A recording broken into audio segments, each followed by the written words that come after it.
Today we're going to talk about something that's really quite exciting, and it's all about communication, and we're talking about ad design and layout. There's a couple of pitfalls that we can avoid. There are some best practices, but the idea is that you're using whatever medium that it might be to communicate something to a targeted audience.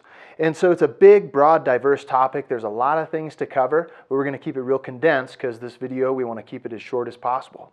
So what we're going to talk about are the ways in which people actually see these ads, how they're processing them from a psychological standpoint.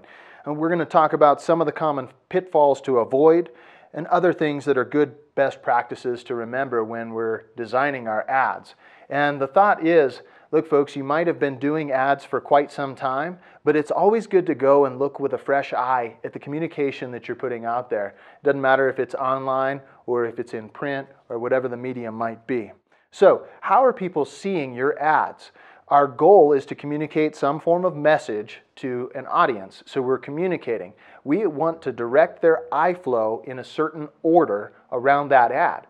So from a psychological standpoint, the Z pattern. We start in the upper left-hand corner, we go across the top, then we come back down to the next line, and then so on and so forth across. That's the traditional eye movement. It doesn't mean that you have to do that in all of your ads, but understand that generally people are looking in the top left corner first.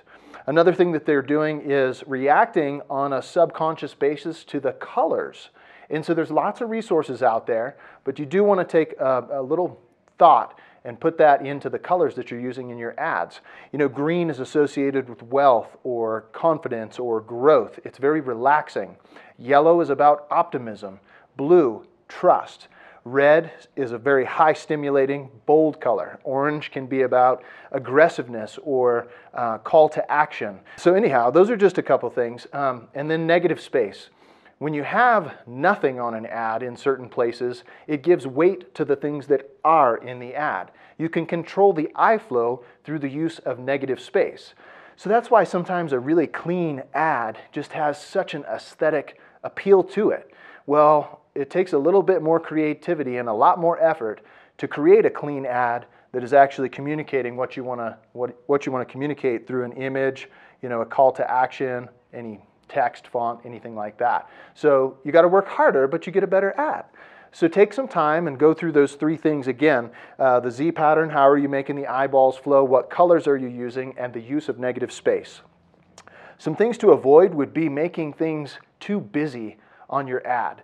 You know, a lot of times we're so excited about this ad and we're going to reach out and we're going to get some new customers and whatever we're trying to do, and we want to tell everything that we can about our business, and there's 25 different bullet points, and if you only knew all these things and you're so excited and it's so awesome, and the ad just is a total flop because you used up all that space and there's no message that gets across.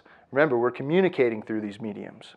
Too many fonts, too many different sizes of font can really kind of just mess up the whole thing. So remember, less is more a lot of times, and use that negative space. So getting back to those good techniques, use your negative space. Have consistency in the font and the things that you are doing. It's okay to change font sizes. It's even okay to change fonts themselves, but keep it to a very minimal amount of changes and differences and be intentional when you do that. You know, another thing that is good to add, if you can, is a little bit of wit. If the ad drew the eye of that person in, now you've got their attention for just a couple of seconds. If you can put some wit or some humor into that, it's another good best practice. And so we're going to look at a couple of examples here. One of them is a really good ad, and one of them is, well, I'll let you be the judge. So let's take a look at two different examples for each type of ad. Clean and not so clean. Effective communication and really not so effective communication. So in this first example, we're looking at a Heinz ad here, and the communication is simple. My eye ends up right here quickly, and then it follows all the way down like that. Good use of eye flow, and part of the reason why they're able to achieve the eye flow is because of the use of all of this negative space. You know, they're really conveying through the use of stacked tomatoes that they have really good ketchup made from real tomatoes and not processed stuff. In my opinion, this is a very effective ad. This, on the other hand, is not so effective. I can't really see where I could even go to buy one of these 7 vehicles. It's just too much. Too many colors, too many fonts, too much busy. They're going, I got to get everything into one ad.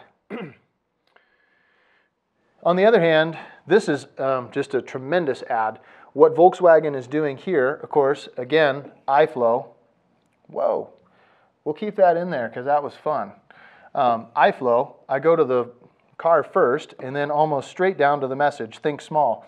The thing that they were combating in those days was the fact that auto manufacturers had, big long cars, gas guzzlers, and so when this vehicle came to the market in America, they had to go, gosh, why are people going to be okay with a small car? Let's make a small car cool. Think small.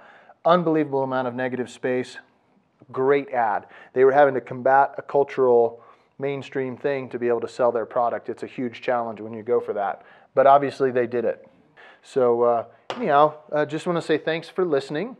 And we really appreciate your time in watching our video. Hopefully you got quite a bit of value out of it. And we hope that you have a wonderful day and a better week. And thanks for joining us and hanging out with us today. Talk to you soon. Bye for now.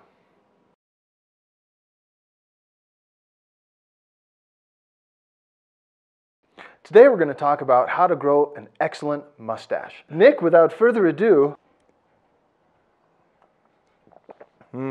that's something. Joy, that one's for you if you see this one.